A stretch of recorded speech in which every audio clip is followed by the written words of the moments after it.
like them because they're not like, you know, the regular bright neon ones. Oh, cute. What is all this? Oh, okay, just a thank you. And a little mustache in case you needed one. Neutrals, right? Well, let's swatch them. And these are by Mr. Pen. All right, so here's the first one. Oh, that's pretty. I just like that they're more of a neutral color, so it's not like such a punch in the face for your eyeballs. Very calming. Like if you were journaling or something, I like this. Because let me tell you, I'm not a fan of having my eyeballs assaulted by the bright colors of some of the other ones. I mean, they have their time and place, but oh, these are, y'all, look at this.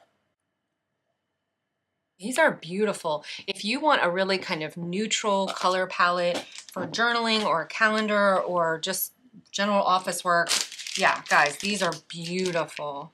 They are about 5 inches long each. There are 1, 2, 3, 4, 5, 6 total in this set. Very, very cute. I love this. This is adorable. This is a win.